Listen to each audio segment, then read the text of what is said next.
Ya, dalam video kali ini saya akan melanjutkan pembahasan soal tryout bahasa Indonesia. Kita sampai pada soal nomor 21. Rudi, anak yang tidak mau mendengarkan nasihat orang tuanya. Nah, kalian diminta untuk melengkapi kalimat yang belum lengkap dengan sebuah istilah. Nah, yang harus diperhatikan di situ adalah tidak mau mendengarkan nasihat. Nah, orang yang tidak mau mendengarkan nasihat atau mendengarkan pendapat dari orang lain itu namanya orang yang keras kepala. Jawabannya yang C. 22. Suara Siska sangat merdu. Dia juga pandai dalam menyanyi. Banyak piala yang diperolehnya dari perlombaan menyanyi. Bakat Siska memang menurun dari orang tuanya yang bekerja pula sebagai musisi. Peribahasa yang sesuai dengan ilustrasi. Nah, di situ yang harus digarisbawahi adalah bakat Siska memang menurun dari orang tuanya. Nah, jika ada anak yang bakatnya itu atau sifatnya itu menurun dari orang tuanya, itu peribahasanya diartikan buah jatuh tidak jauh dari pohonnya. 23. Jalan-jalan menuju ke pasar, tidak lupa membeli jajanan. Mari kita tekun belajar agar kita lulus ujian. Nah, ada sebuah pantun. Pesan yang terkandung dalam pantun tersebut adalah, ingat ya, kalau pantun baris 1 dan 2 itu sampiran. Nah, sedangkan isinya itu terletak pada baris ketiga dan keempat. Di situ yang merupakan isi adalah mari kita tekun belajar agar kita lulus ujian. Mana pilihan jawaban A sampai D yang sesuai? A, kita harus rajin berdoa, kurang tepat. Yang B, kita harus rajin belajar agar lulus ujian. Nah, itu yang tepat yang B ya.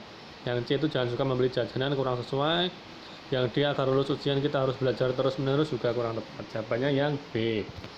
24. Sebagai bentuk titik-titik, Pak Budi mau menanggung semua biaya rumah sakit orang yang telah ditabraknya. Kata bentukan yang tepat untuk melengkapi kalimat tersebut. Yang tepat adalah pertanggungjawaban. Sebagai bentuk pertanggungjawaban Pak Budi. Nah, dalam menuliskan pertanggungjawaban itu yang tepat adalah disambung. Kecuali kalau hanya tanggung jawab itu dipisah. Tetapi kalau mendapatkan awalan dan akhiran, itu ada awalan per dan akhiran an, itu harus disambung kalau pertanggungjawaban. 24 jawabannya A. Soal nomor 25. Atlet lari itu dibawa ambulans ke rumah sakit karena mengalami cedera. Penulisan yang tepat adalah, nah ingat ya, kalau menuliskan atlet, walaupun banyak orang yang membacanya itu atlet, tapi penulisannya yang sebenarnya yang benar adalah atlet, pakai E, bukan pakai I. Berarti C dan D jelas salah itu ya. Tinggal A atau B. Atlet itu dibawa ambulans. Kalau ambulans itu masih bahasa Inggris ya. Kalau dalam bahasa Indonesia itu ambulans pakai S. Ambulans pakai S berarti yang A jelas salah. Yang tepat adalah yang B. Di akhir juga ada kata cedera, itu kurang tepat. Yang benar adalah cedera. 25B. 26. Urutan yang tepat cara menggunakan jangka. Nah, tentunya kalian sudah pernah menggunakan jangka ya. Urutan yang tepat adalah yang pertama, ukurlah jari-jari dari diameter dulu. Setelah mengukur jari-jari itu antara 2 dan 3 itu tancapkan jarum jangka dulu atau bentangan dulu. Yang tepat adalah bentangkan kedua jangka dulu. Setelah dibentangkan baru pegang pangkal jangka dulu, baru ditancapkan jarum jangkanya, dan yang terakhir putar sampai membentuk lingkaran. Jawaban yang tepat adalah yang D. 27. Pada hari Sabtu 4 Januari 2020 sebuah puskesmas dipenuhi oleh pasien. Sebagian besar menderita penyakit demam berdarah. Selain berbahaya, penyakit demam berdarah memerlukan penanganan khusus di rumah sakit atau puskesmas. Kalimat yang tepat untuk melengkapi laporan tersebut, kita lihat satu persatu optionnya. Ya, A. Puskesmas tidak memiliki fasilitas untuk merawat berbagai macam penyakit. Kurang tepat ya. Dokter dan perawat bekerja keras agar penderita demam berdarah tidak perlu rawat inap. Nah, kurang tepat juga. Penyakit demam berdarah tidak perlu menjalani rawat inap. Kurang tepat juga. Yang D. Penderita demam berdarah diharuskan menjalani rawat inap. Yang tepat yang D. 28. Sayangilah diri Anda, Pakailah helm saat berkendara.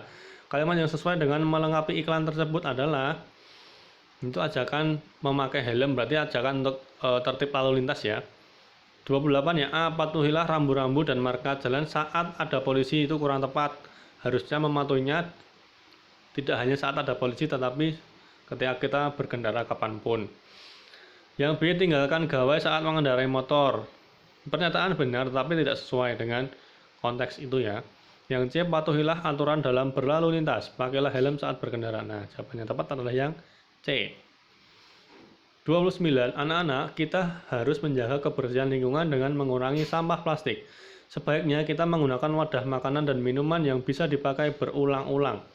Kalimat yang tepat untuk melengkapi teks pidato tersebut adalah, yang harus diperhatikan adalah di situ ada kata sebaiknya. Nah, berarti nanti kemungkinan besar nanti konteksnya kalimat itu kebalikan dari sebaiknya kita menggunakan wadah dan makanan dan minuman yang bisa dipakai berulang-ulang. Nah, kebalikan dari itu. Kita lihat optionnya. A. Jangan membawa wadah untuk makanan dan minuman, kurang tepat. Yang B. Janganlah menggunakan wadah plastik sekali pakai. Nah, itu kemungkinan besar itu ya. Yang C. Selalu gunakan daun. Nah, kurang tepat juga. Daur ulanglah sampah. Nah, itu bukan. Yang tepat adalah yang B. 30. Urutan kalimat agar menjadi paragraf deskripsi yang padu. Paragraf deskripsi itu berarti menggambarkan sesuatu seolah-olah melihat peristiwa tersebut. Yuk kita lihat option yang A dulu. 2, 3, 5, 1, 4. 2. Upacara bendera SDA Selam berlangsung tertib. 3. Peserta upacara berbaris dengan rapi. Mereka mengenakan celana merah dan baju putih. Baju putih yang mereka kenakan dilengkapi dengan dasi merah. Dasi yang mereka kenakan bergambar lambang Tutmuri Handayani. Nah, itu kemungkinan yang tepat adalah yang B, yang A. Kita lihat yang B. Peserta upacara berbaris dengan rapi, mereka mengenakan celana merah dan baju putih. Dasi yang mereka kenakan, nah itu harusnya membahasnya bukan langsung dasi ya, setelah nomor 5 harusnya 1 dulu. Yang nomor C itu salahnya, upacara bendera SDA Salam berlangsung tertib, peserta upacara berbaris dengan rapi, baju putih yang mereka kenakan. Nah, itu kurang tepat, harusnya membahas celana merah dan baju putihnya dulu. Nomor D itu jelas salah karena itu setelah 2, nomor 5. Jadi, kalau misalkan ada paragraf deskripsi, kalian urutkan dulu ya, kalian lihat option A sampai D-nya dulu, mana yang kira-kira tepat menjadi sebuah kalimat.